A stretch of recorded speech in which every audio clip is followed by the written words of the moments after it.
click record. I mean, it's still not live, so it doesn't matter if we're dumb anyway, but I will start. So, hi everyone, it's Grace and welcome back. Alan, what are you doing? Interrupting because I didn't get started. I know that Zoom sometimes like it doesn't have everyone in the same order, but the way that I'm looking at my screen, just for everyone to introduce themselves, it will be like Ben and then Philip and then Johan and then Alan. So we are doing a chat about the Hod King today. I assume we're going to start spoiler free. And then jump into some spoilers. We don't have, well, I don't know. It's tough to be spoiler free. We don't have to do it for very long, but just a fair warning. Third book. Yeah. And so I guess I will just let everyone introduce themselves. So Ben, you want to go for it? Yeah, I mean, we're on the third video in the series. I feel like if you don't know who I am, you need to watch the first two first. But in terms of what I'll do is I'll introduce myself with my general thoughts, because then we can wrap everything around. So overly average Ben, and my general thoughts were that I prefer Arm of the Sphinx. So like in terms of, I think this book makes some choices with splitting certain sections, moving forwards and backwards in time, and kind of the narrator's voice that I preferred Arm of the Sphinx for how it approached the plot compared to this. But still a very enjoyable read. I gave it a 4-star overall. That's my kind of TLDR for it. Philip? Right, yeah. So I'm going to follow the trend that Ben has set, and Philip Chase, and my overall sense of the Hod King. I ended up liking it a lot, and it probably isn't my favorite in the series so far. That might be Arm of the Sphinx as well. I also love Sunlit Ascends. The only thing about the Hod King is there were sections of it that were very difficult for me to read, that were just because of what was happening, because of the content. And I'll talk about that, I guess, later. I don't want to be spoilery here, but I ended up really loving the last part, though. The last part, I think Johan has a different experience, but but the last part for me was my favorite part, probably because of the character that was being focused on there. I didn't mind the way it was organized, but I think, like Ben, the one thing about it was I did get a little annoyed that we had to go back in time and then catch up again. So I was kind of like a little impatient in moments, but that wasn't a big deal for me. The thing that I wouldn't call necessarily a bad experience, but there were sections that were very difficult for me. And so I wouldn't call it necessarily an enjoyable read for some of the time.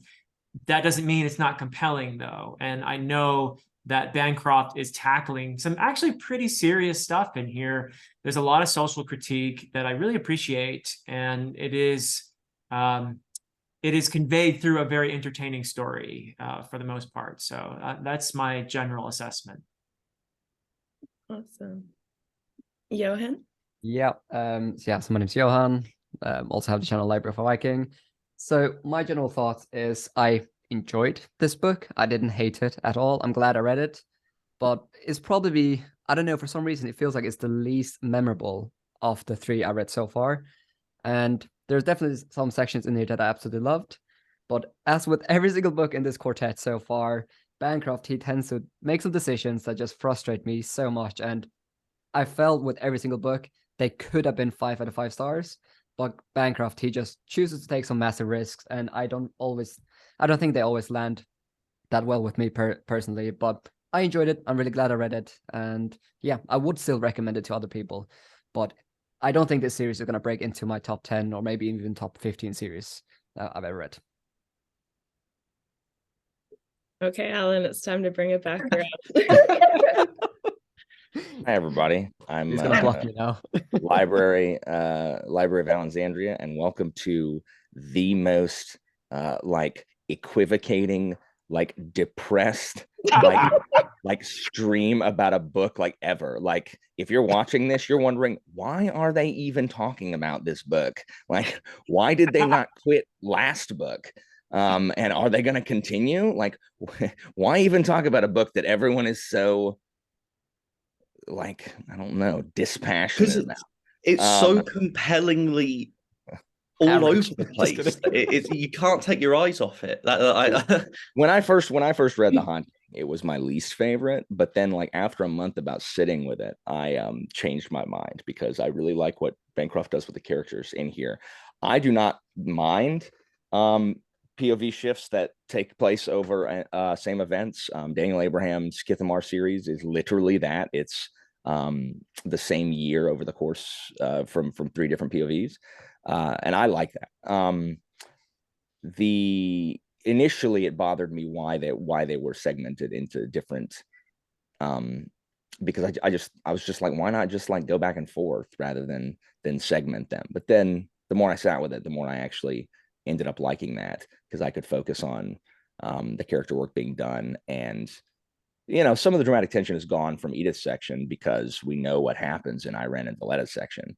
But I'm with Philip in that Edith's section was probably my favorite, just because I really like Edith, and it is where we see Edith really go from really make a choice on who she is, like really being like, well, I guess this is what I am. I'm the arm of the Sphinx, and I will forego my own like desires, wishes for the tower and for the stuff. Like, I guess that's just what I'm gonna do. So a lot of like really, what I like about Bancroft's writing is that it deals with some really serious stuff with a very whimsical style. Like it's like reading, like Alice in Wonderland or the Phantom Tollbooth or Dickens, and then all of a sudden, like someone's blood is like laying on the ground and their intestines is like, or it's just I don't know. It's very jarring, but I like it. I like it a lot. So I ended up liking this one. 2 and 3. Arm of the Sphinx and this one are my favorites, but for different reasons. That's the exact same with me. In terms of the passion, for what it's worth, I loved this book. It's just been a really long time since I read it, so I'm kind of like navigating my way through the events that I do remember, and then the smaller details I'm sure got a little bit lost. But also for me, Arm of the Sphinx and Hod King were my favorites.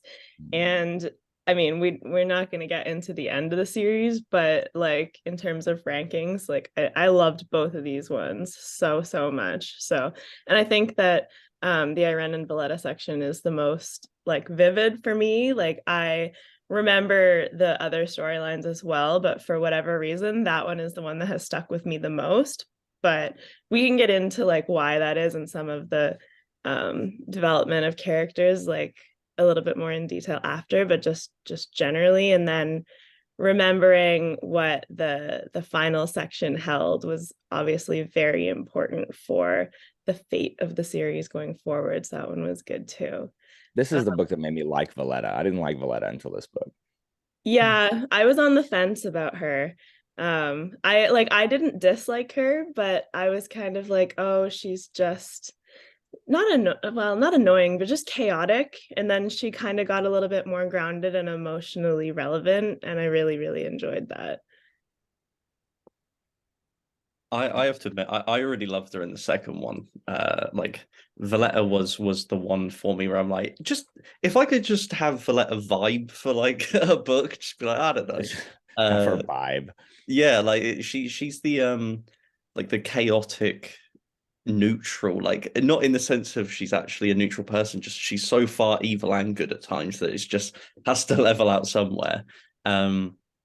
But I was gonna say, like this book starts with like in terms of going into the sections, it starts with Senlin, and like I was gonna say that I think the beginning part was my favorite out of the entire book, because it really felt like it reframed it, where it was like, okay, now it's about Senlin again for just a little bit. It's like, just let's have a bit of Senlin, and it provided a lot of catharsis for the series so far, where like a lot of my like worry and thought and everything that had been building up in this book in that one was wiped out. Where I don't know whether we're going into spoilers. I feel like Yeah, go for it.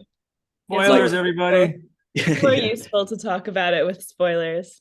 Yeah, like actually meeting Maya and having them interact, and the build up of like him getting to that place and everything that happened there. I was hooked at that part. That was my, I think, out of the book, that was my particular favorite, purely because I didn't have the structural things that kept on like personally hanging me up.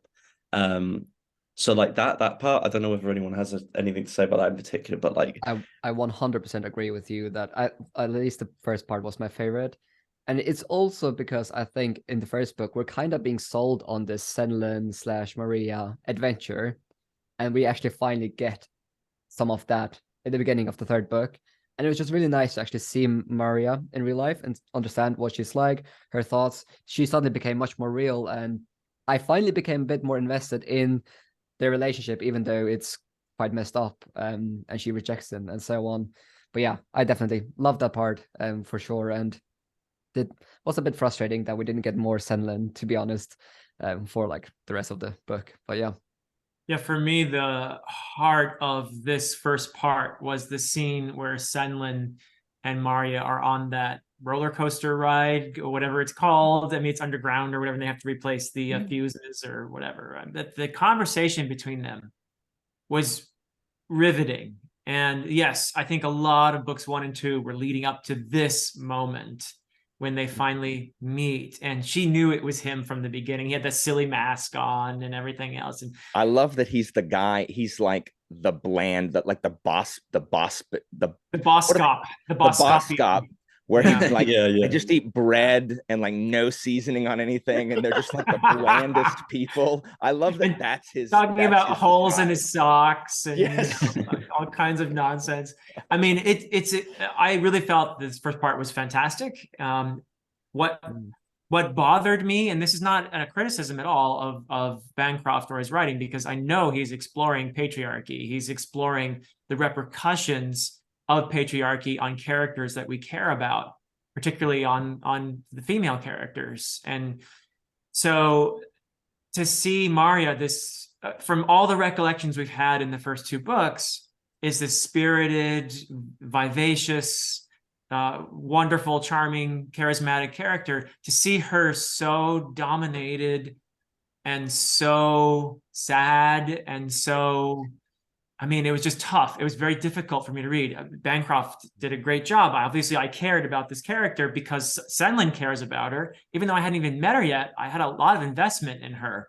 So that's brilliant. That's just brilliantly done on Bancroft's part. But I found it hard, really hard to see this beautiful person so crushed and so dominated. And so that was difficult for me, because even at the end of book 2, we get that scene. The very last scene we get is her with the Duke, and it's like this you can just see right away, it's this abusive, horrible thing where he's a sick person who enjoys controlling other people and torturing and hurting other people. He's a sadistic megalomaniac. So that was hard for me, but I found this whole first section to be extremely compelling and interesting, and felt terrible for Senlin at the end, getting the bucket on his head and being tossed out into, I mean, basically Wilhelm gave him like the worst kind of sadistic punishment he could think of, right? Trying to take away his humanity, essentially, by doing that to him. So what is Duke Pell's status at the end of this book? I can't remember. Well, at the very end, he's had his hand crushed by Edith. She leaves him alive. Forget that. One of my favorite moments where she just But that's skipping ahead a little bit there, so we might want to wait for that. Doesn't she throw him out the window? Yeah, well, yes, but he's not. He comes back with a gun, and shoots. What's his name? The Red Hand. And Redelman. Yeah, Redelman is great. Redelman. And so, yeah, but that's skipping ahead. But yes, that's where we leave him. Like, she's crushed his hand and said, "Don't you mess with my friends anymore." Oh, I forgot about that. I'm gonna get that. Yeah. Edith is a legend. Yeah, Philip, with what you were saying, I loved that whole first part, and like you mentioned, like a lot of books 1 and 2 were building up to that, and I feel like part of, like, I completely agree that seeing Maria the way that she was, like downtrodden and just with her like spirits kind of taken out of her, is really, really sad.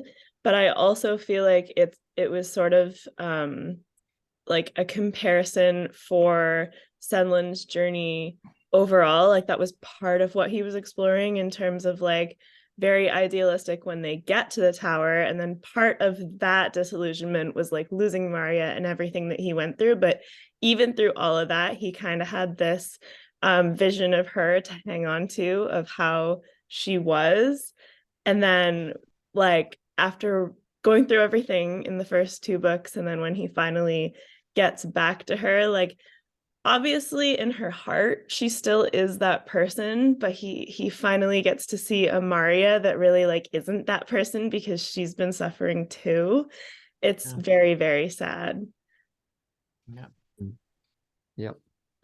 And then we well, that's when we end up in the Black Trail, right? So that's that was where Taro came back. That was I loved having him back, and I and liked him. yeah, I Taro. like I'm quite Taro confused as about well. his introduction. Like, I don't know if I missed something, but suddenly he was just there. But yeah, I love Taru. Yeah, He I was think one of the fighters. He was one of the fighters in the arena. Yeah, that's true.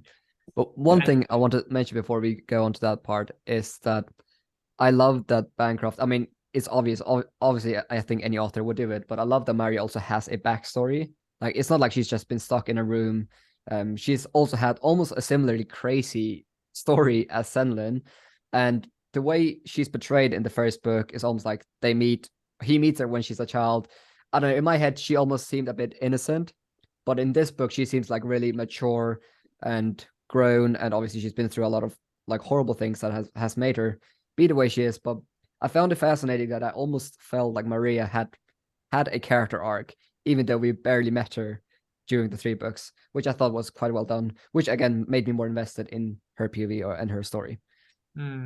So remind me, was the Maria character arc done through actual body of chapters, or was it done through mostly those epigraphs? No, the epigraphs are from Oren. Yeah, that's but part of them were about her performances and stuff, right? Like we got to see that.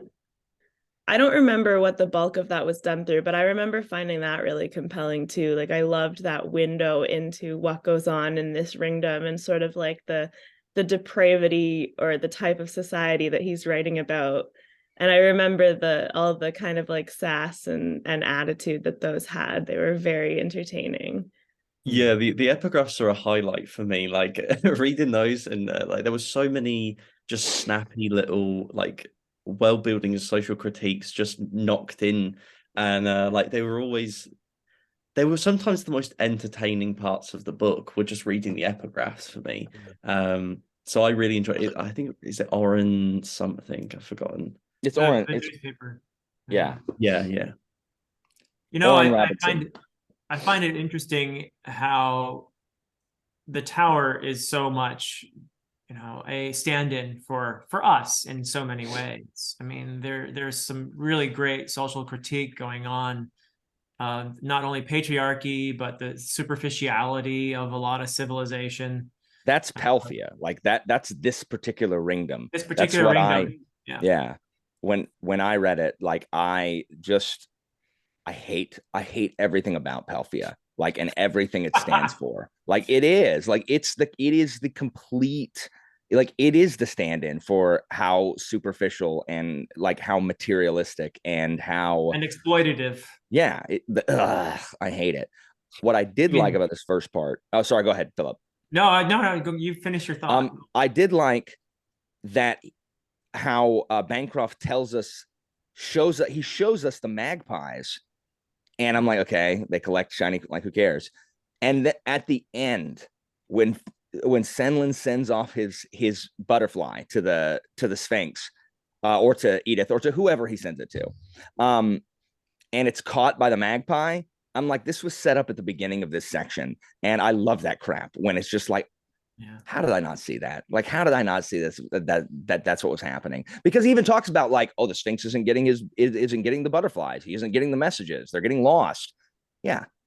He tells us why. And then I'm just like, I'm like, no, because that's the end of like Senlin for me. Like that's the end. Like no one's getting the message. You know, they don't know where he is. They don't know what's happening to him, and he's tossed in the Black Trail. Makes me sad. I hate Palfia though. It is great. Sorry, go ahead, Ben.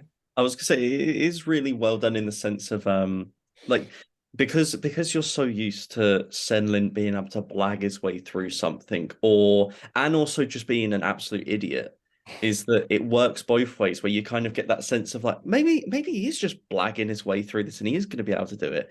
And then when it unravels, you're like, this still makes sense because he's done a lot of stupid stuff so far. And so like both key parts of Senlin's character comes out here of being a complete blagger and someone who's an idiot, and he just gets caught out. And I think that's also really well done, is that on hindsight you look back and you're like, some of the stuff that you're like, this film's a little contrived or a little easy, and you're like, oh no, because it's because he's an idiot and didn't notice that all of these things are sometimes extremely easy. So I think it's an encapsulated like episode. I think this is the most, I don't know, like a well-rounded piece. It's just like unto itself of the book. I think that's why. I think it's the reason I sometimes like watching Lord of the Rings. I like the first film more because it feels like a more concrete. Just you can watch it unto itself. Like that's how I kind of work. So like when it gets later on in the book and the things go back and forth, I think that's why this part sticks out to me as a linear, self-contained. I can just read that bit and very much enjoy myself. Yeah. So what I wanted to talk about was the social critique in terms of the Hods, and how I think beautifully Bancroft has portrayed a society that is built on exploitation. There's a history of the tower, and the glimpses that we've had of it indicate that the Hods actually are extremely important, and they are. It's still in the present extremely important in terms of how this place is run, but they aren't regarded even as human. Like they send up that boy to nudge the son, at one point. I guess that's later with Edith, but they don't think of them as human beings. And you think about the way our society was built as well, on slavery. Our society was built on exploitation. Our society still, to this day, we have immigrants who are treated poorly, and we depend on them for our economy. So Bancroft is really, I think, beautifully putting forward this theme of the ways in which we exploit and dehumanize the people that we depend on for the running of our society. It's just, wow, kudos to you, Bancroft, because I think that's really well done here. Yeah. Another thing I would like to add, because I totally agree with you on that point, is that I love the fact that Senlin, he instantly sees like it's wrong how the Hods are being treated. But it seems like a lot of the people that have grown up in the society, they just can't really see it, or they don't really care. And sometimes it also makes me think about like the importance of listening to other people coming from the outside, coming into our society and actually highlighting some things that might not be that good, and being willing to listen to that. And yeah. But yeah, I just love that Senlin, he still stands strong for like the moral good, even in the third book. Yeah. Yeah. It's just like cultural, I don't know, cultural bigotry and cultural just stuff that it's like, oh, what do you mean? Like, we've always had these little bald guys that do stuff for us. Like, what? I thought they were like tables. Like, how do they know? I mean, you're not, you're like, that's hard to intrinsically know when your entire society treats them a different way. You know what I mean? So, but I mean, I don't feel bad for the Pelfians at all. They burn that ring to the ground. Just go ahead and set it alight. Boom, the state of art. Boom, boom, boom, boom, boom, boom, boom, boom, boom, boom, boom. Though, guys, I'm gonna skip ahead for a second because no one mentioned it, and I'm just gonna go ahead and assume that all of you are heartless and do not have feelings or emotions, and so I feel bad for the people in your life. Johan, no one mentioned how utterly sad and broken they were at the death of Ferdinand. Oh, we haven't come to that section yet. Yeah, I know. I just re-remember it, and I'm like, I don't remember. Like that's at the end of the book. That was so sad. Like because Ferdinand turned out to be it was already revealed, I think, earlier, but Ferdinand was a puppy. Yeah, he was a dog train. It was a Yeah. dog that turned him into a train, but he was he was a dog. Ferdinand deserved better. Boop, boop. Rest in peace, Ferdinand. Yeah, but Ferdinand tears people up. Mm.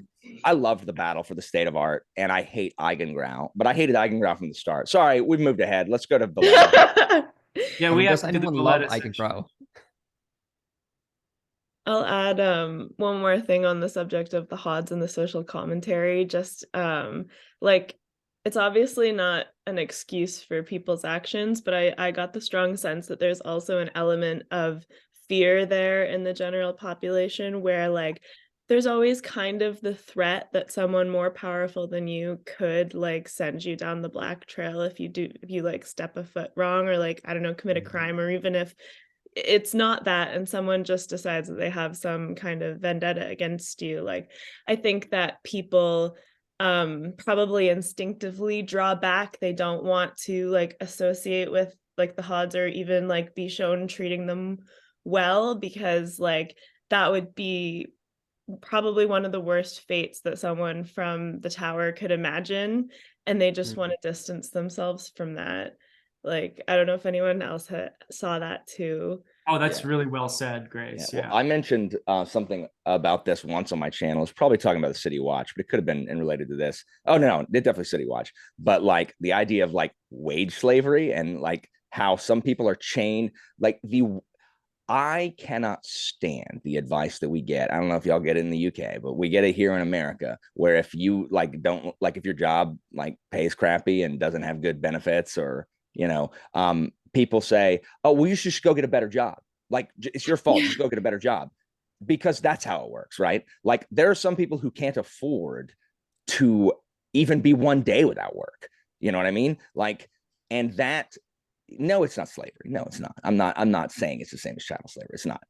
But you are chained to that position. Like you are trapped. There are very few outs, if any, because like if you're, it's not like oh, we'll just go back to college, get some new skills. Okay, why don't I do that? It's considering that I can't take one day off of my minimum wage job. Let me pay the $30,000 to go, get my master's or whatever. Like it's just like it's nonsense. And what bothers me the most, and I think this applies to the Pelfians too, is they know it's nonsense. Like they know that it's not. They know that it's trash, but it lets them operate from the higher position. And these people in the lower class, and that's like what you were saying, Grace, is like people have to live in fear of losing their job, and so they can be taken advantage of. And last time I said this on my channel, someone got a bee in their bonnet, like, oh, shut up. Like, okay, well, I know where you stand on the political spectrum, because like people having a life should not be a political issue. Like it shouldn't.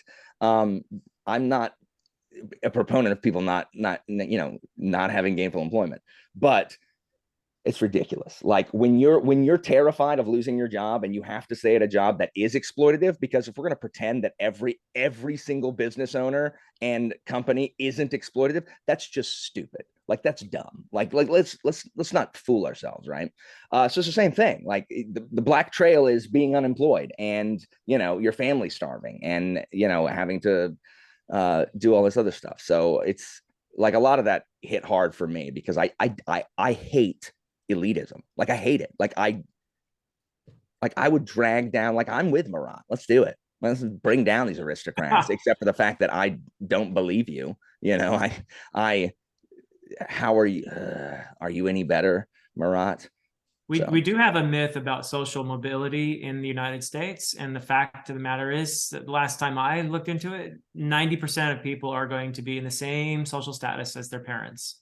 Yes, 5%, but they tout 5% are going to do, 10%.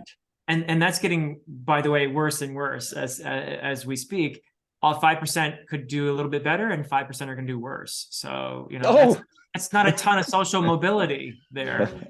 In fact, Canada, Grace, is more socially mobile than the United States by any measurement. I'm not sure about the UK. At least we have one thing going for us, I guess. Well, I was going to say something kind of just related to that. Like it's almost the same thing, but slightly different. Where like, if we take the Pelpians, for example, they would want to believe that people in lower classes than that, like they want to believe in social mobility based on what's the word I'm looking for? Like merit, based on merit, right? They're like, well, if these people tried harder or were better or did better, then they too could rise in the social classes.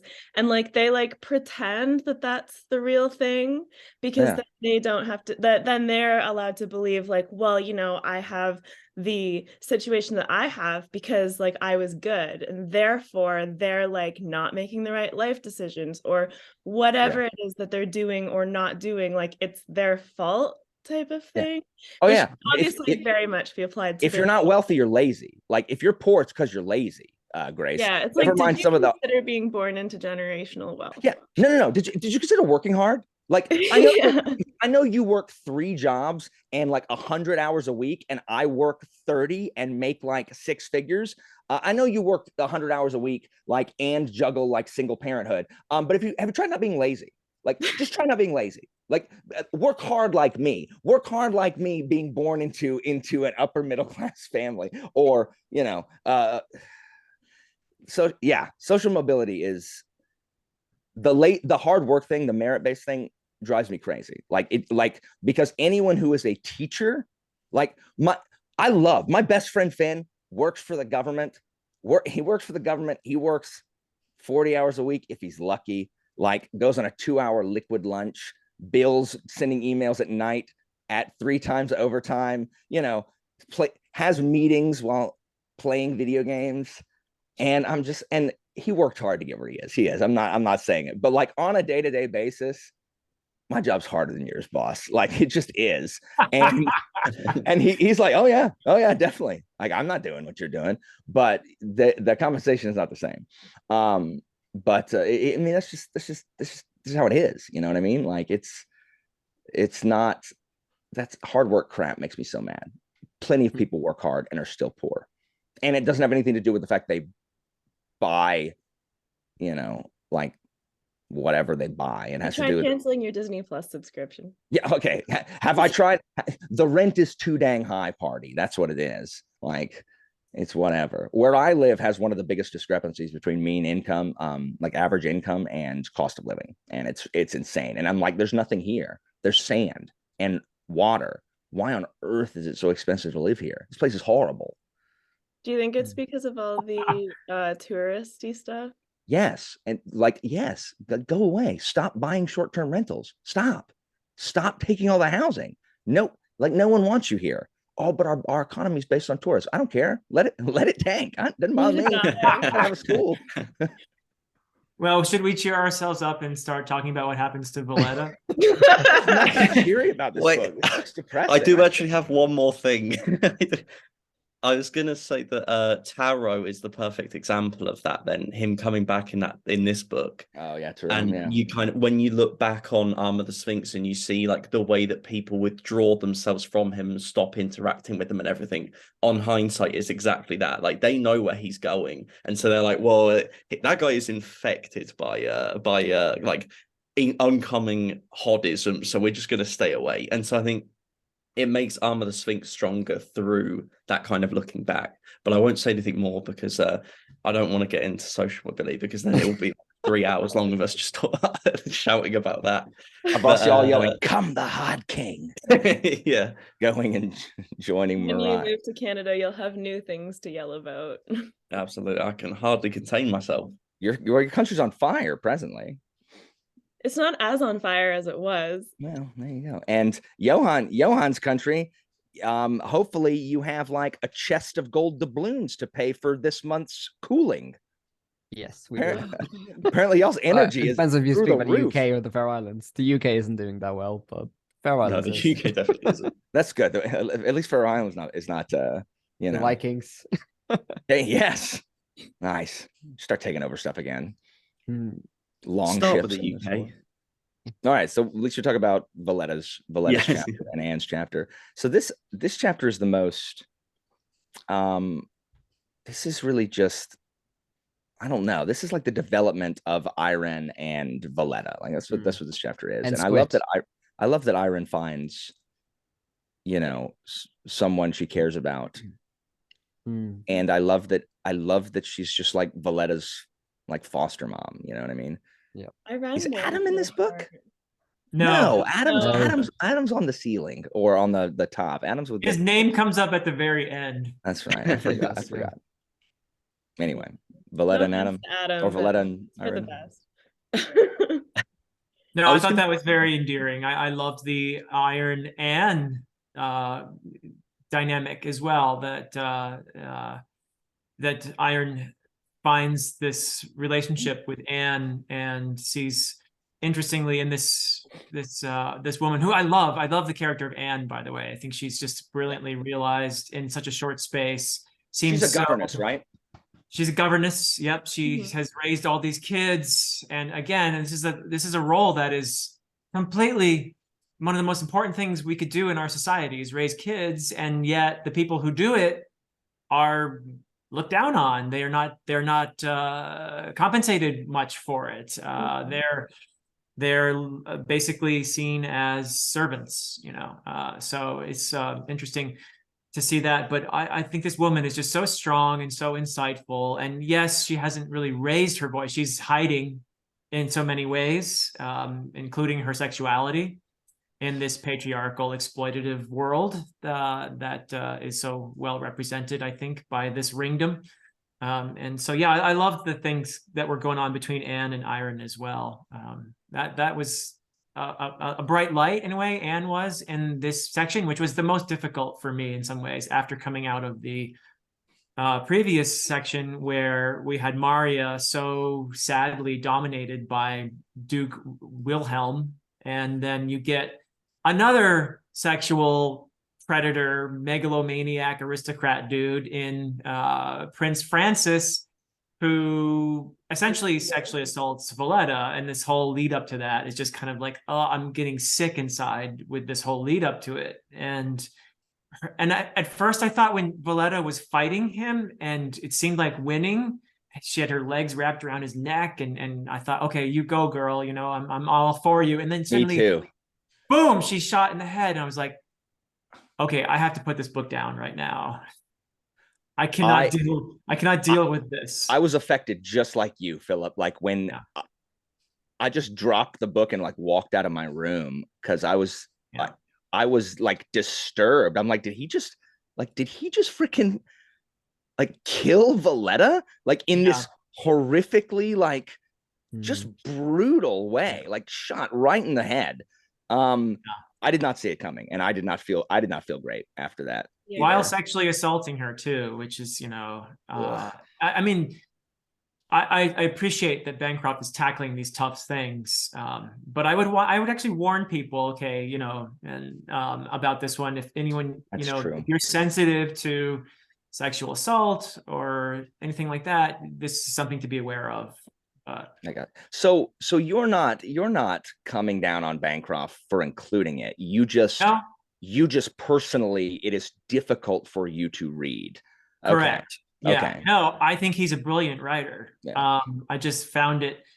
I wouldn't have minded if he had found another way to put Valletta in danger after what's happened with Maria. It just feels like, okay, did we need another megalomaniac aristocrat rapist? The problem is that's Pelfia, and we saw with It's the true. bride, with the bride vendors or whatever in book 1. It was all the way back there. Yeah. Yeah, that's what they do. They just and no one dares tell them no. And look at the upper echelon of our society, like this raging entitlement, like to where, you know, like, oh, like, do you not know who I am? I'm Prince, you know, Humperdinck or whatever, or I'm Duke Pell. Like right.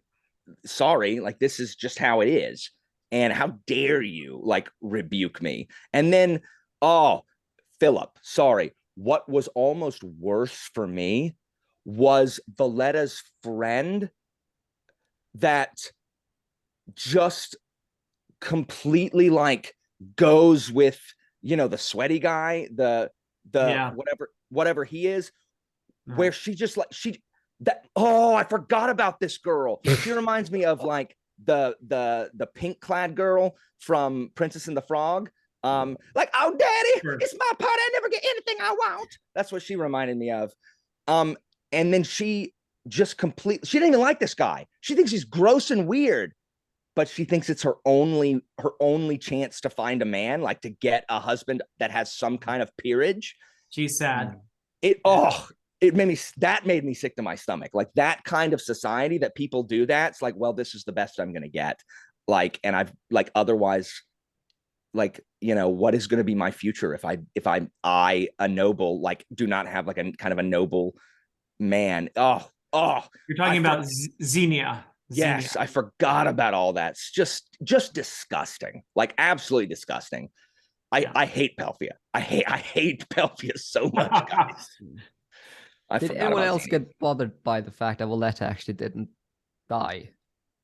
I was like, so that yes, makes no sense, and I just hate. I know it's not technically the resurrection trope because she apparently wasn't really dead, but I'm like, if this is supposed to be realistic, then she is dead and there's no coming back. But well, actually, she was dead, I believe. Yeah, it says she was dead for like 15 minutes or so. Exactly. Redelman says, "Oh yeah, she's been dead for a bit." And he pours or injects her with the magic Sphinx. Yeah. Fluid, whatever that is. While I was reading this section, like Bancroft kept like talking about, oh, she might not be dead or she might be dead, and I was just like, she must be dead, and why are you even making this a thing? And then she wasn't dead, and I don't know. Johan, I don't enjoy when my favorite characters die and so on, but it just didn't make much sense that she was able to survive that in my head. The punches being pulled, it diluted the impact for me. I don't like when characters I like die either, but when an author will go for it and kill a character and then like that's just it, like I'm just like bravo, because it happens too rarely in fantasy nowadays. Like way too rarely, where someone is willing to kill a main character and leave them dead. And so when he shot Valletta in the head and I ran long, I'm like, I hate this, but like, you know, bravo. So she is back. It's not, like you said, it's not quite the same thing because there is, because we know that it's possible because of the red hand, you know? So I do, but I also did not particularly like the fact that she came back, because it just dilutes that, like that boldness of choice for me. So that was my, sorry. I agree with you guys, but at the same time, I'm generally okay with decisions like that being made when there's precedent. So like, and there's kind of a second thing which I'll get to, but like Alan said, like we have the precedent set with the red hand where we know that it's possible. So for me, I'm usually much more bothered if an author kind of like just pulls it out of their ass type of thing. Whereas like we did see this happen, so I'm like, okay, he has established that, like that's fine. But the second part of it for me is that there's a price to pay. So like if a character comes back and they're not quite themselves, they're not like untarnished or unharmed, then I'm also more okay with it. So like, even though I agree that like it would have had a bigger impact if she was actually dead, for those two reasons, I'm kind of like, I am okay with it, with the added thing that like I love Valletta and I don't want her to be dead. So that's kind of my thoughts on it. So I think Valletta being shot was my biggest issue with the book as a whole, is purely that for all the reasons you've said, like it's such the way it's set is that, like, for instance, the Senlin, we build up, we hit a kind of climax, and then we reset and we start again. And Valletta being shot in the head after such a kind of brutal, really depressing scene. Like, first off, she's shot in the head. Like, the red hand, I think, is kind of a Gandalf situation where it's like he's dropped. We have no idea what happens to him. Technically, he could fall like 5 feet and land on a different raft that we didn't see. There's any reason. And it's like, but Valletta is shot in the head. And then the other problem is that it's like, it's the fact that, because, as Johan was saying, like there's the idea of like, is she or isn't she? It's like the fact that you're talking about this means that she's not dead. Like, if she was dead, she'd be dead. The moment you're being like umming and ahhing, I'm like, well, that's fine then. She'll be back towards the end of the book. And then my other issue is that kind of peaks and then we stop again, and then the pace drops off a cliff because we're restarting with Edith. And that provides a bit where it's like, if you're going to focus on the first half of this book is on these brutal megalomaniac men doing these terrible things, and you've reached to a point where you've had a sexual assault and murder happen, and then it's like factory reset, let's start again. That's where the issue is for me with pacing. It's the biggest issue with the book for me. Is just I understand that. It's just like, I do think if it had the Arm of the Sphinx style fluid narration going back and forth between people, I personally would have got a lot more from it in terms of it's just a thing. I think I talked to you, Grace, yesterday, and I described Bancroft as a creative madman. Like, Yeah. sometimes there's no reasoning for it. I just read something and I'm like, you have done something that is not precedented in this series. You've done something. Yeah, it's like, I just want to throw this in. I'm like, you are a madman. I respect it, but it doesn't always work. I will say that I do not expect Valletta to be Valletta. No. When we see her in book 4, I'm expecting, because Redelman has no idea who he was before. He was some tourist they found, face down in the lake on the 3rd level, Yeah. So, and he describes being dead. I love that part when he was describing to Edith what it was like being dead. He was like, I was the ray of sun that, and I was this planet, and it was basically one with the universe and all that. And then she said, but how was it? And he says, this is more fun. Yeah. I love that line. So I do not expect Valletta to be Valletta when she comes back. I think that will be what kind of decides it for me, is in how she returns and how well that's executed will determine whether I think it was justified in the Hod King, if you get what I mean. So like, it's not that I hate it, it's just like, it's you haven't finished the series. No, we haven't. No. I knew that you, Johan, you and Philip hadn't. For some reason I thought me, Grace, and Ben had finished. No, Ben, you're also reading it. Okay. He's 100 pages in. I was like, listen to this kid talking about like acting like he hasn't read the next book. Like, Ben, he's a very good actor. Yeah. I was like, that's good. So it just now hit me. Grace, you and I are the only ones that have read it. Okay. Yeah. Well, that's why we're glad you're here, because if it was just me, Johan, and Philip, this would be a way more kind of a middle ground review. I mean, the thing is, the way my memory works is really easily jogged. Like as we've seen, like I remember the Xenia thing because that was such a huge deal when I read it. Like I like the Iran and Valletta section because we explore more of the social, like just the social interactions of Pelfia. We see, because Sinlin was at the arena, and Sinlin was kind of like doing his own thing as the boss cop or whatever. Boring dude. But we're right in the thick of like aristocratic Pelfia. And it doesn't make anybody feel any better to know that the like 2 rings above it are exactly the same. They just are different families. Like they're named after, it's just a different royal family.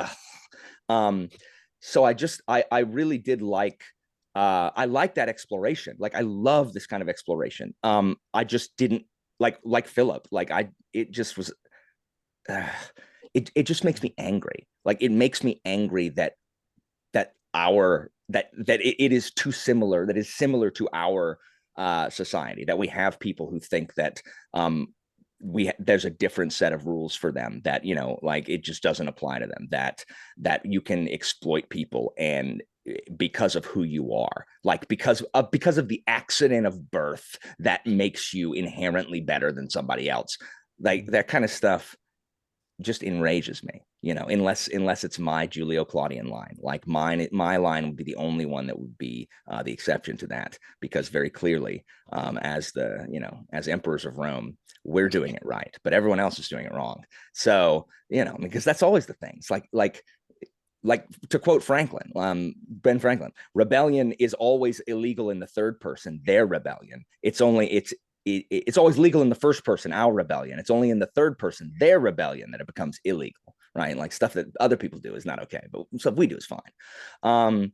And so, yeah, the Valletta thing, yeah, once they start hemming and hawing, 100%, because if you were going to kill her, like, even if she ended up dying, you've like sucked the punch.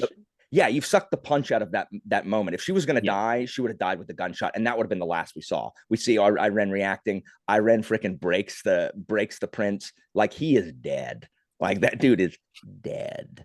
And so Valletta as a character, Philip, yeah, just like Redelman does it, is like Valletta is different. She is different, and I don't I mean, I'm back to like, oh well, I don't like Valletta anymore. Like Valletta's not my favorite. But You liked her for like 150 pages. Then but what I do like is Valletta's growth into like, and it's you kind of have to watch Iron and the rest of the crew kind of take their hands off and trust that the raising they've done over the last, several days or weeks or whatever, or months, like that, Valletta is not really a child anymore. Like she's more responsible in this. Like she's still like, jumping from the roof and everything. And then the noble, there you go, TikTok trends right there. People doing dangerous stuff because like a celebrity is doing it, yeah. I mean, we see that. Commissioner Pound's daughter dies trying to imitate Valletta. Yeah.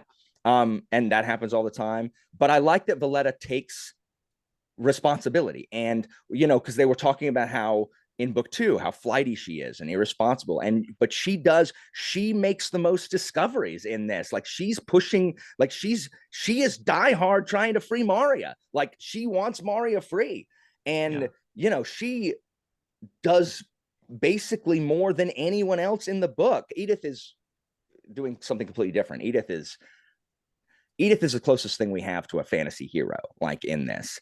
And to segue into the Edith section, Bancroft said when he wrote the books that he tried something different with each one of the books. And I think that shows so far. Each one of the books has been pretty different.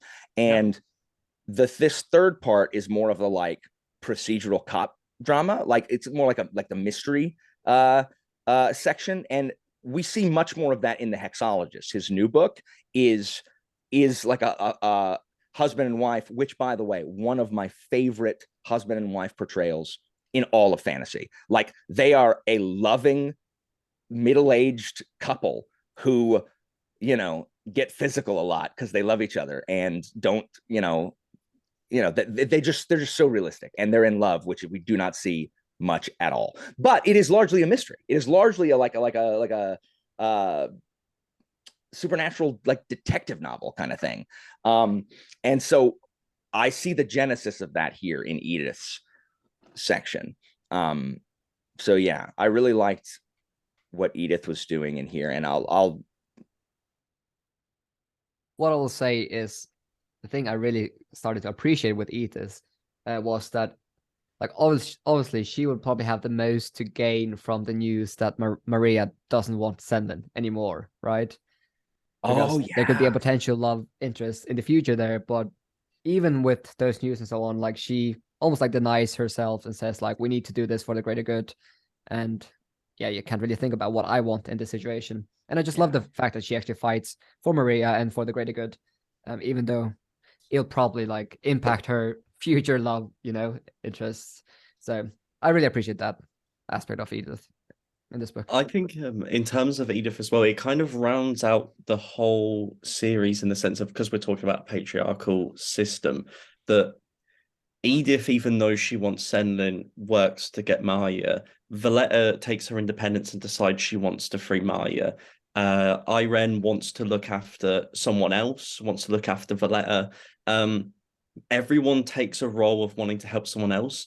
Senlin is the only one that still wants Maya, and Adam decides to do whatever he's doing in Arm of the Sphinx. So it's the two men that are the selfish ones that are the ones that have a targeted mission. They're like, screw everyone else, this is what I want type of thing. Even though Senlin wants to help other people, he does it to help where he's going eventually.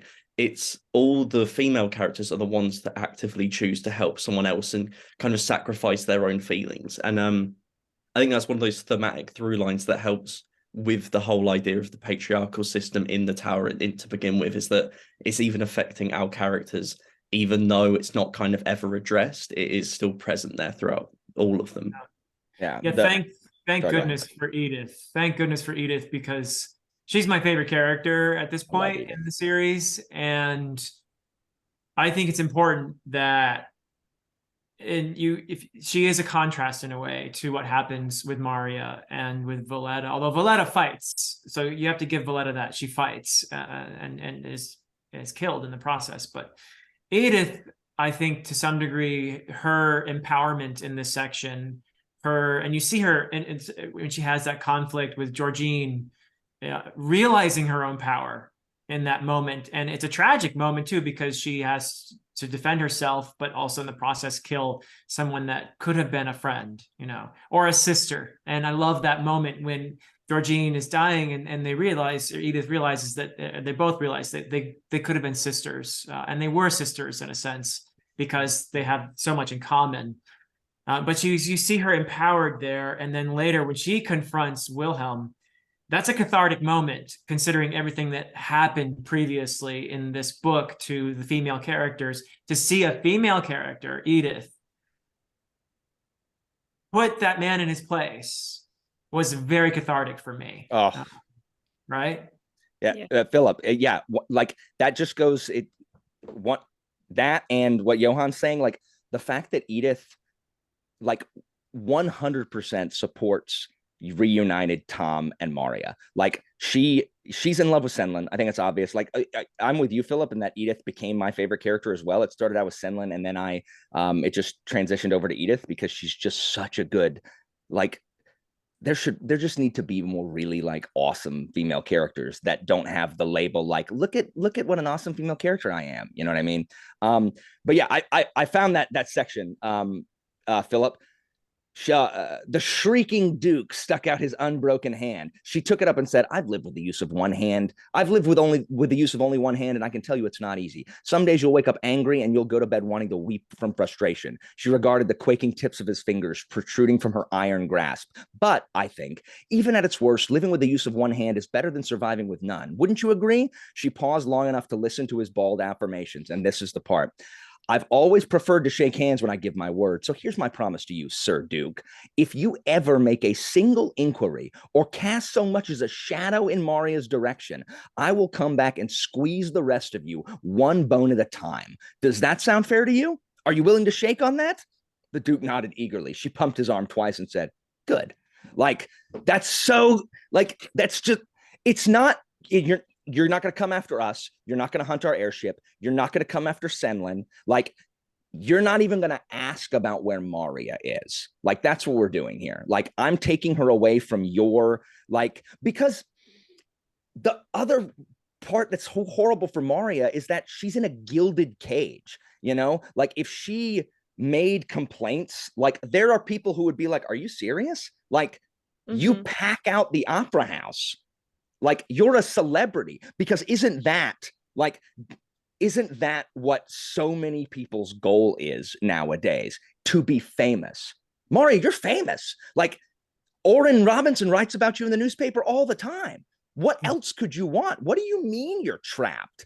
Like, that is so dangerous. Like, and it's such a horrible way to like view everything. But Edith is like, no, I'm gonna get you out of here. Like, we got this. And so I love Edith's self-sacrificial nature. It broke my heart when she found out that Georgina was a bad guy. And because, Edith has been doing all of this for everybody else for so long. And for her to finally have she found a place to belong. Like, that is what I loved about this section is Edith found a place to belong. And then it was ripped from her. Like she found other Wakemen, like other people in her situation. And then it's gone. And something dies inside Edith at that moment. And it's very sad, but Edith is also awesome. So no one comes out of the Hod King the same as they were when they went in, which I really like about the characters. Like, everyone is different than when they started, more than any of the other books, I think. Yeah. Except Adam. We don't know what's going on with Adam. Yeah. Yeah. Okay, I cannot, you don't understand how excited I am to talk about the fourth book. Like, I'm so excited. I am expecting to hate it, but hopefully I'm expecting you to hate it too, Johan. We'll see. Hopefully I'll love it. I haven't hated any of the books so far, so well, since we're nearing or getting relatively close to the end of this discussion, I have to ask you guys, like, when I was reading this book, I felt like the tower had gotten smaller for some reason. Like, in the first book, we were almost promised like this 35 or 50 floor tower. But in this book, it almost feels like the tower's only like 7 or 8 floors, and you can like easily reach the top of it. And I'm just like, What is going on?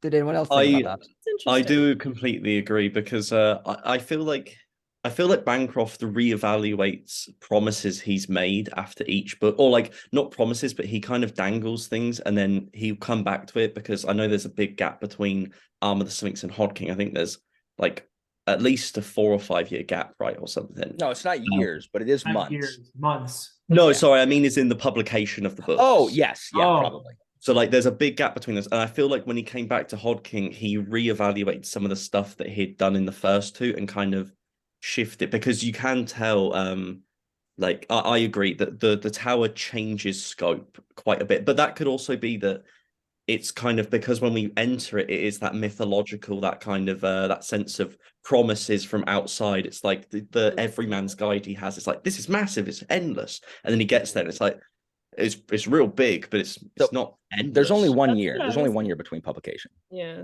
that's what Oh, I was gonna really? say, Ben. Yeah. Hod King yeah, there's only been 1 year between publication. Mhm. So what, between Arm of the Sphinx and Hod King? 2018, 2019. Oh.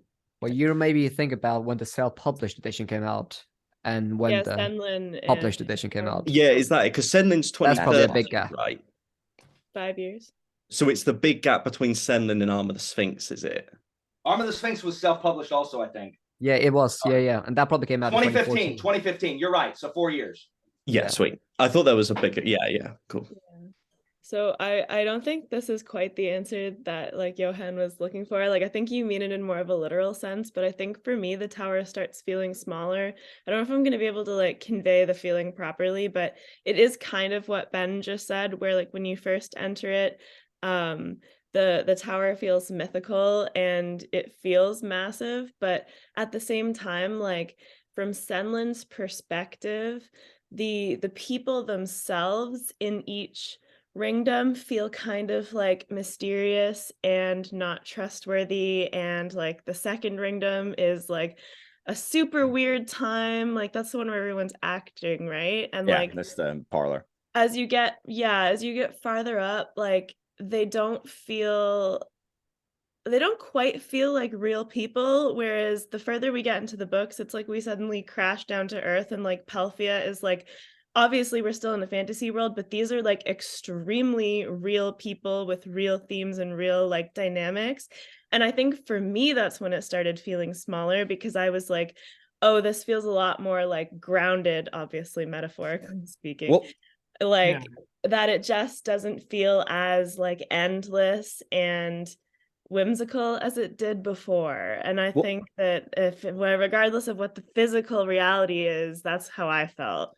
none of the other previous ringdoms feel permanent. They all feel transitory. Like the baths are somewhere. Yeah, you don't live in the baths. You just hang out in the baths. Like you don't live in the parlor. You pass through the parlor. Like Pelphia is the first like residential area we've come to, and that doesn't mean people aren't stuck in those ringdoms, as we saw with Taru. Taru basically lives in the bath, but only because he can afford a hotel. And there are people who are stuck in the basement, on the, because they're not moving up. So I do get that, because Pelphia is the first place where people live there. But I mean, we see this a lot in fantasy. Like there are huge fantasy worlds that we only hang on one continent. You know what I mean? But this is one of the main complaints of the series.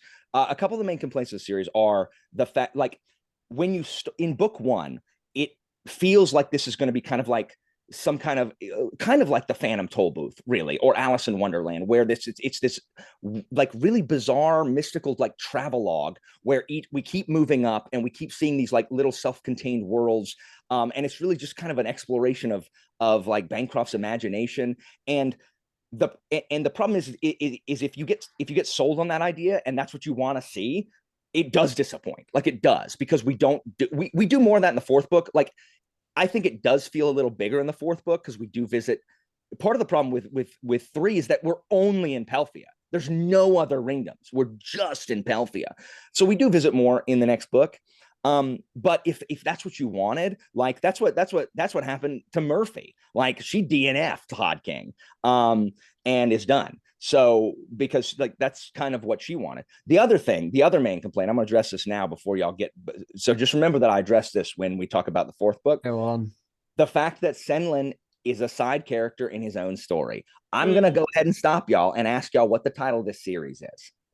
Like, what's the title of the series? The series isn't The books of Senlin. Senlin Ascends. So I do get it. But part of my issue is, guys, please understand, Senlin is a schoolmaster. And though he has grown more competent, he hasn't gotten more abilities. Like, he's not more able to, like, he's not a superhuman. And he's never going to be, he doesn't have part of the Sphinx on him. Like, he doesn't have bionic on. He's still a schoolmaster from a fishing village. So in the next book, before anybody gets mad and be like, oh, just like Senlin, like, I just don't know. Like, what does he do? I'm like, he's a school teacher from a fishing village. What do you want him to do? Like, what do you want? Do you want him to physically, like, fight Georgina? Like, is that what you want? Like, he will die instantly. Like, she'll just step on him. He's this spindly little lanky fishing village guy. So and for those people who like Senlin, I do understand, because Senlin is outside of Edith is my favorite. So he does kind of get sidelined, but I think after Senlin Ascends, like, especially after Hod King, where we find Maria, it's not about him anymore, right? It's about these people that Senlin brought back to life. You know what I mean? Like, all of these people were hopeless, and the tower had bled them dry. And then Senlin comes and shows them who they can be, just like a good teacher does, Philip. Like, if we bring out the potential in our students, like, we've done a good job, even though we are no longer main characters in their lives. And sorry, this just came to me, like, just talking, it made me feel better about being a teacher. Like, he's done what good teachers do, is he's brought their potential to the forefront, and, you know, they can realize who they are. It is jarring though, because we got like real, like, you know, like Downton Abbey stuff going on, but then we've got like Edith, and is Iron the one that kills Eigengrau? Like, does Iron kill? She stomps on his neck. By the way, I love Eigengrau, Iron. he named him that on purpose. Eigengrau is a German word that means that color of gray when all the lights are out. Bro. Like, when there's no light, that color of gray, that's Eigengrau. I'm like, so when you close your eyes, that's Eigengrau. That's so cool. He named him that on purpose. That's cool. No, in regard to the critique about the ringdoms, I like that. Basically, when you get to Pelthea, my feeling was, okay, this is as far as we need to go. If we just did, okay, here's the next ringdom, here's the next one, how long could you do that before it gets boring, you know? Whereas I think where he wanted to go with this is the first ringdom where, as Alan said, it's inhabited. It's a sort of somewhat stable place. And I feel like the rest of the ringdoms above that are probably similar, at least in that sense, that they may be different culturally in some ways, but they're established residential places. They're societies. And I think that was the point there. So I'm glad that it went where it went, because I would get bored, frankly, if we were just doing Ringdom of the Day, you know, kind of adventure. That's the great thing about reading, though, is we all like different things. But if you guys are concerned, book 4 has a list of all the ringdoms and what their deal is. So it has like an index of the ringdoms, which I thought was cool. Like, I read it afterwards. I was like, oh, this is neat. I'm like, why didn't we go here? Why didn't we go here, Bancroft? So I agree with Philip. Like, I was very happy with the kind of arc of the first 3 books. And I know that talking about the 4th book is like getting ahead of ourselves, but I think that overall, when I first transitioned into the 4th book, like, it was not my favorite, but I was like kind of confused about the progression. But I think looking back on the series and considering it, in hindsight, I can kind of be like, okay, based on the different approach to each book, I can kind of see where we were going now. Whereas, like, when I first finished the Hod King, obviously, aside from literally not having the knowledge of where we were going, I didn't see it going in that direction. So I'll be very interested to see about the personal preferences of, like, I think that without getting into any spoilers, the fourth book isn't exactly a genre that I like. I think that's the thing. Is it romance? Well, No, I like I mean, romance. he keeps exploring these different he keeps dipping his toe in these different genres. And so what Grace is saying, without going, if you go too much more, you're going to give the ghost away. I'm not going to say. But no, I mean, I completely understand that. I think Philip will like it the most. Johan will like it the least. And I don't know where Ben is going to fall. I'll be overly average. Ben, is your favorite's Valletta? Yeah. I don't think you're gonna like it. I have two predictions. They're both. Let's He's predict. that Let's he's predict. read 100 pages of the fourth book. Hold on, Ben. Without spoiling, how do you feel about the first 100 pages you've read? This will decide it, basically, because this is people's biggest complaint. Sorry, second biggest complaint is that. Okay, the first 100 pages of the fourth book, I have felt that it was so bizarre that I was into it. Okay, cool. All right, you're gonna be fine. You're gonna be fine. No, okay. You're gonna be fine. You won't hate the book. There is more to that. There is a but. Johan, when you start reading it, let me please. If you don't like part, I haven't hated any of the books. Wait. Let's have Ben's butt. The books. Sorry, Ben. Go ahead. We need Ben's butt. Go ahead, Ben. My but is that there is a social critique introduced at the start of book 4 that I feel reduces the social critique that has been introduced earlier in the series. I think it's so on the nose. I will agree with that. I'll agree with that. Yeah. I actively, as a person who's poor, I feel so patronized by some of the stuff that has been at the start of this book. I'm like, why are you reducing it to this? But I'm still willing to see what happens. That's not what people hate about it, so that you're going to be fine. But Johan, if you do hate part 1, please message me, just because most people who don't like the book don't like part 1, and then don't like some of the other stuff. I will finish it, and yeah. I'll say again, I haven't hated any of the books. Oh, they're all been like 3.5 to 4. Even if you don't, I'm eager to hear your thoughts, because people are allowed to not like books. You know what I mean? Like, we can still learn about each other's tastes and what you don't like. There's a lot in this book that can easily be disliked just because. It is kind of bizarre. So if you like it, you like it, and if you don't, you don't. Can we end with predictions? Yeah, because I have 2 predictions. Okay, go ahead. Okay, so I've already told Grace one. Now I think that this series has been building slowly but surely sci-fi qualities in terms of the introduction of cyberpunk, etc. It's been slowly evolving. Prediction 1: the tower is a rocket, and rather than a bridge to somewhere, it's a bridge to the stars. We're flying. We fly away. Number 2. Only way to So my second thing is the idea that the bricklayer is. So you'll notice both of my ideas are sci-fi. I think that's where we're heading in terms of the way this has been building. I think we've been going from fantasy to sci-fantasy, and so this is my utterly ridiculous prediction. The idea that the bricklayer, of course, is someone who's been introduced throughout. Bricklayer realized that man made a mistake. What's the only way to fix your previous ideas? Burn it all down, or go back in time and then make sure you never build the tower. So my other prediction is either rocket or time machine. They're my silly ideas for where this series is going. Ben, I want to be in your head when you read this. Yeah, they're my.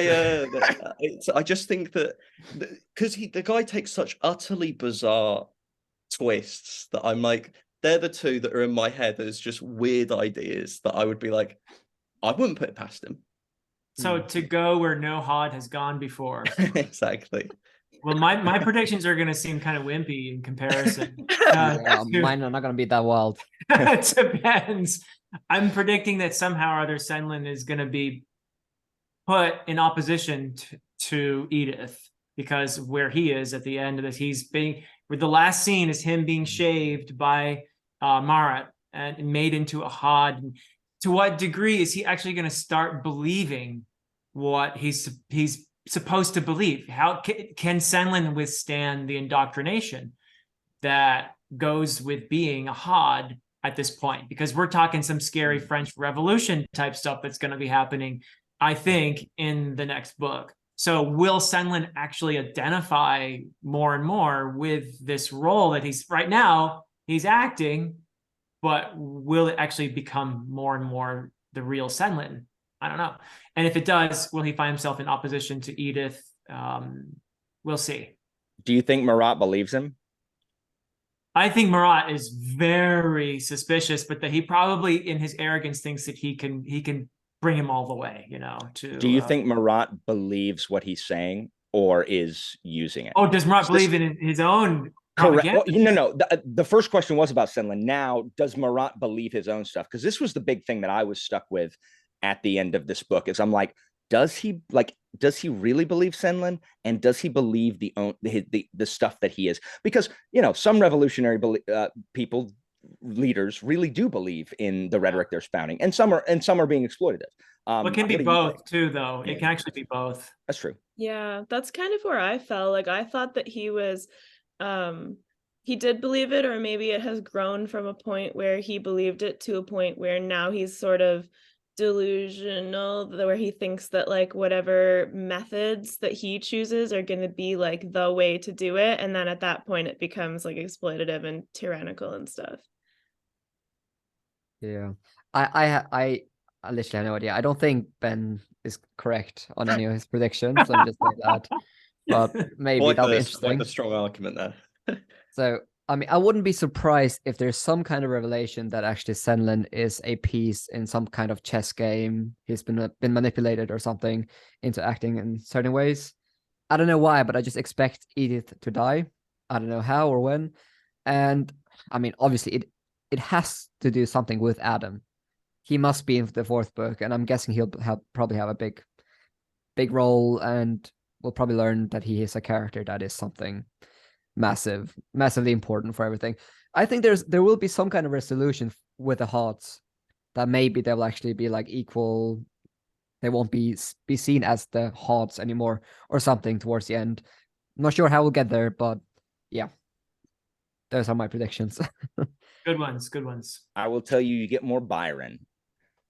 I like Byron. I love Byron. I really Byron, like the My Fair Lady section where Byron is trying to teach Valletta how to be like, I guess, civilized, and he's just like he's just about to quit. He's like about to call the Sphinx and be like, look, you need to find somebody else. I ain't doing this no more. He cannot get her to be refined. I love how proper the deer-headed maitre d' is. So how he gets one antler shot off by Eigengrau. Yes. Oh, yeah. And Ferdinand protects all of them. Like, I love that. I loved the fight at the end. Obviously, I knew that the state of art didn't fall to the ground. Like, obviously, like that kind of stuff is like we don't like, unless you're going to end the book on that and actually going to kill off, like, you ain't gonna kill off Edith. Come on. I mean, like right here in book 3. So set it up nicely with the alarm thing, though, and then having the Red Hand realize what it was. Finally, oh, the levitator is full. Okay. Yeah. I like the new thought on the Red Hand. Go ahead, Johan. Sorry. Yeah, one last prediction, and it's the same actually as last time we had this discussion. I think some of the main characters will get the opportunity to leave the tower, but they will choose to stay because they've changed so much or something, or there's nothing to go back to outside. So I don't know who, but I'm pretty sure some characters will choose to stay in the tower. I'm guessing it won't be Edith if she's dead. Well, she might be. Yeah, I mean, if she's dead, she'll stay there forever. I am really eager to see y'all's thoughts on this book and the characters and where it goes. There is one specific scene that is one of the most, like, just for me personally, like, it's just a emotionally, like, powerful scene where I'm just like, man, like, we could have done this a different way that didn't make me feel this way. But it's I mean, it's that it is the most divisive of all the books, for sure. Exciting. So that's why it'll be fun to come together and talk about it. And I always follow Johan's updates on his Goodreads about these books, because it's just You like, refresh every day to see if I posted something new on Goodreads. I do refresh my Goodreads like nobody's business, which I saw Philip give something a star rating on Goodreads. Did I dream that? Did you screenshot it? Was it I his should own have. book? Did I dream that? Maybe It's you not did. his own book. No, I'm looking at Philip. Do not gaslight me, Philip, you member of Pelthia. Like, look at Philip here using his aristocratic Pelthian background to gaslight these poor workers. He's entered the aristocracy now. Anyway, Are you comparing yourself to a hog, Alan? Is that what you're look, doing? I'm the hottest one here. I'm hot, HODDEST, guys. I ain't not the other one. That's gonna be Ben. Okay, since we're getting close to our 90 minutes, I have one final like random question that I just thought of that I wanted to get answers. It is, did anybody guess what the Hod King actually was? Oh, not till I saw the No. plans. No, but I'm guessing it's Adam or something. Well, it's that big machine, right? I mean, yeah. at least he says it's our collective. We're collectively the Hod King, and this machine is sort of symbolic of that. Yeah, And the little blah, blah, technodrome blah. thing. Yeah. Yeah. Yeah, I thought it was so interesting because like going into the book and obviously reading the title, I totally just thought that it was going to be Marat, and that Everyone like thinks it it's was going to Marat. be about the exploration of that. And so like that's obviously the low-hanging fruit assumption. But I was just like, I was totally taken aback when they revealed what the Hod King actually was. And I was like, oh, this is gonna fuck something. The stuff with Marat in the next book is some of my favorite parts. Just because of, you're with Senlin, like, inside this, like you said, French Revolution thing, Philip, like this Robespierre kind of thing. And so it's just interesting to see Marat, like, because we learn more about him and what he's doing and stuff like that. That'll be interesting because the whole cyborg aspect of this, with characters like Edith and Marat and others who are, they're literally partly of the tower because of their robotic or whatever, their steam engine parts. And then there's their humanity, and there's this push and pull here. There's this tension between their mechanical part and their human part. And you really see that in Edith as well, like her feelings about her arm, and with the moment when she takes it off to save that kid, that's some pretty interesting stuff that he's getting into there. Yeah, and they can't separate them. They are part of the tower now because their bionic parts don't work without the Sphinx fluid. Like, that fluid, yeah. So they are like physically chained to the tower because they like, otherwise she's literally has to just take off that arm and live one-armed or whatever. Redelman, does Redelman have, what parts of Redelman are? I mean, he's basically all taken over by that. All robot. Gotcha. Shout out to Redelman as well. I really liked Redelman. I ended up really liking Redelman. I hated Red Hand in the first book, but Redelman is creepy. Super creepy. I kept on being like, stop being so mean to him. Like, he's just he tried to kill all of them, Ben. I know that, but I'm still like, he's so cool. Let's let bygones be bygones, Who Hold hasn't tried to murder people? If we're going to be held against that, then I don't know why we even bother. What happened to the Ararat? Can anybody remind me what happens to the Ararat at this? Oh, they blow the crap out of it. Okay, so it's gone. Basically comes back up. It's like, nope, we're still here, and then boom, boom, boom, boom, boom, boom, boom, and then it's gone. So also, Commissioner Pound's gone. Pound was executed because of his incompetence, and they make him. That is quite a good moment too, I must say, when he basically Eigengrau is giving this big speech and blah blah blah, and then Pound just says, he puts his hand on his shoulder and he says, "Andreas, my daughter is dead," and that's it. And then he just walks off, and it's not the pompous moment that Eigengrau wanted it to be. It was a really a good moment, I thought, in the story.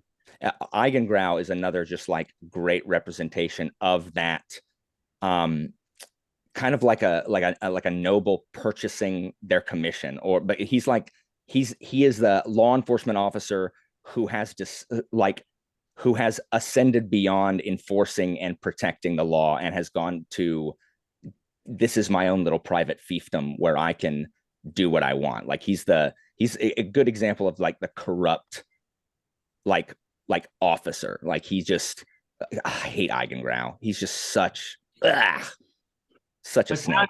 That's an interesting moment for Pound too, because he's obviously lost the game and he's out of it, and he suddenly becomes much more human in his final moment, as opposed to the guy who was very invested in the whole game all the way up to that point. Well, this happens a lot just in our society also. It's really easy to dehumanize, and it's really easy to ignore a problem until it affects someone you love.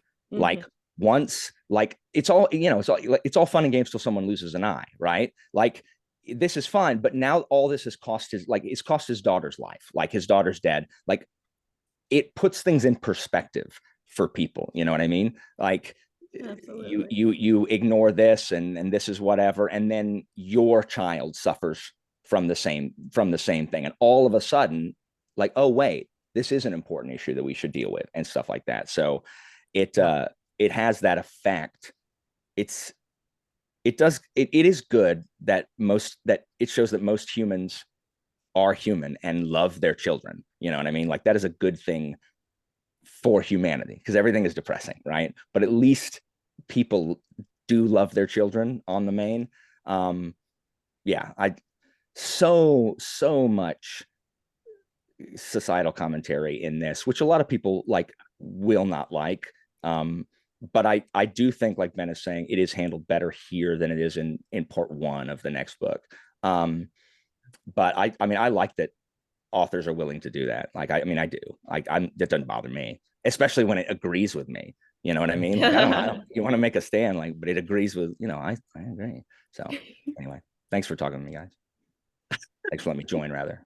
Thanks for talking to us. I don't know. Does anybody have any like final thoughts before we wrap up? I don't have any book friends anymore. No one talks to me. Like no one. What I'll say about my thoughts about the series so far is that Bancroft, he is one of the. His prose is some of the most addictive I've come across in a while. Like I just love his writing style, and his imagination is also some of the best I've come across in a very, very long time. Which is probably why it does frustrate me a bit that he makes some of his choices, because I can see just how good he is. But it's one of the most unique reads I've read in a long time, and I have enjoyed it, and I would recommend it. He was a poetry professor, and that's probably why his prose is so good. Yeah, it almost rivals Philip Chase. Yeah, that's the only criticism that I don't like about book 4 is people said that his prose got like more verbose.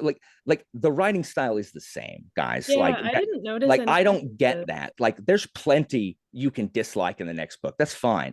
But the writing style is the same. If you liked the writing, if you liked his prose in books 1 through 3, it's the same in book 4. So I don't really understand that particular criticism. People get mad that they have to go like, well, I got to keep looking up words. I'm like, you sound like my students now. Like, that's what you sound like. Like, go look up the words. Like, who cares? I like that, actually. He's done that throughout the entire series. That's what I'm saying. That's what I'm saying. Yeah, he's one of the most flowery writers. And I love when it's just like utterly, sometimes needless. I'm just like, you've introduced a wonderful word to me. Like, I love that. Yeah, it's like it is no surprise he was a poetry professor. I mean, okay. I love the way he writes. Okay, I know I should be 100% present at this discussion. Oh, you're fine. I just looked at the Fall of Babel on Goodreads, and the top review is from Patrick. He gave it 1.5 stars. He hated it. Yeah, I know he hated it, but 1.5. That is so. Bad. My problem with that, Johan, is that is reactionary. And I'm sure you had a problem with it. it's because he gave the other ones 5 stars. Like, that's my problem, is it doesn't go from 5 stars to 1.5. Like, I get that you don't like it, and I understand what you don't like about it. But like, I just don't understand. Maybe there's not that much different. Other than give it 1.5, I might top it and just give it 1.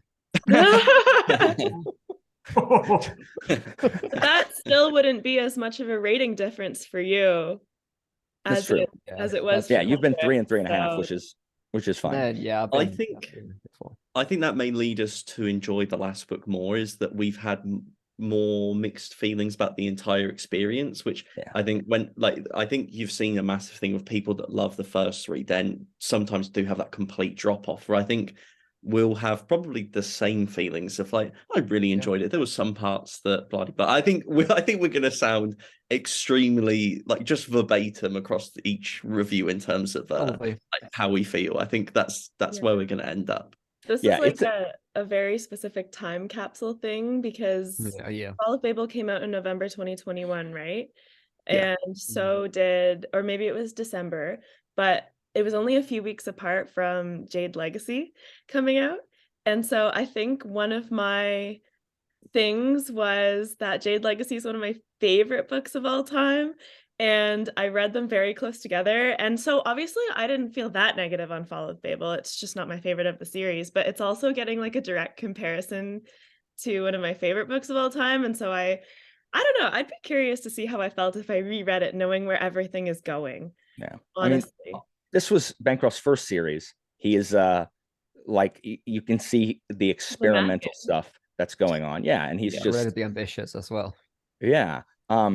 I really enjoyed the Hexologist. Like if you guys like Bancroft's writing and it's got good characters, like if you hate mystery, like if you hate that, I mean, I can't help you. Like you got an arc up for that one, right, Alan? That's not out yet. Yeah. Christina and I both read it and really enjoyed it. Like it comes out in a few months, right? Like September. Yeah. It is the arc's on NetGalley if you guys want to go get it. How long is it? It's less than 400 pages, like 312. Oh, okay. It's very Lovely, short. lovely. And it's sense. Yeah, it's really good. Like he again, like Johan talking about his imagination. I'm like, what's in your brain, Bancroft? Like, what is going on? But it's still got the same, it's still got the undercurrents of social commentary. It has really realistic characters in this bizarre world that they live in. Yeah, it's quite good. It's quite good. It's upper class versus lower class stuff again, and the magic system is really cool, and it's good. His writing is excellent. So I'm gonna have a look at the UK NetGalley after this to see whether it's on there.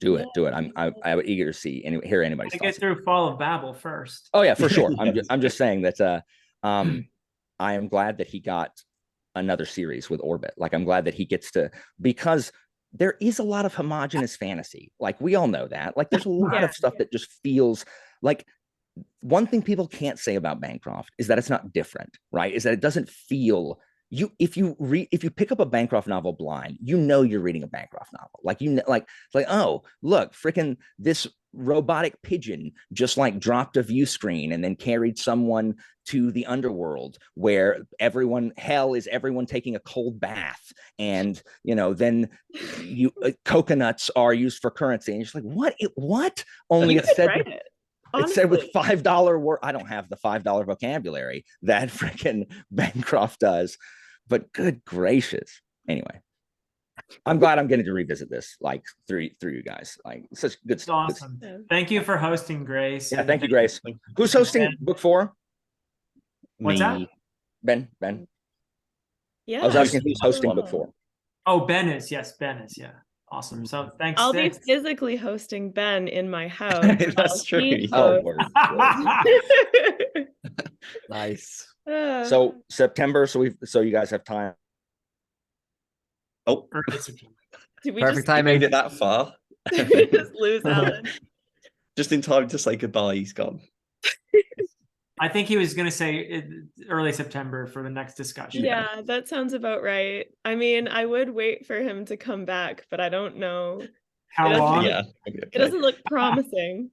He could just be sneezing. You never know. It could be. Frozen in the act of sneezing. Yeah. Okay, well, I suppose I'll just say thank you guys all so much for coming together to discuss the Hod King. I'm really glad that we got to do this again. And like we said, we're looking forward to Fall of Fable. I'm really looking forward to seeing how you're all going to feel about it. And oh, well, he's gone for Left. real. So Bye, yeah, Alan. I'll say goodbye, and hope you guys have a great rest of your day. Yeah, you too. All right, bye. All right.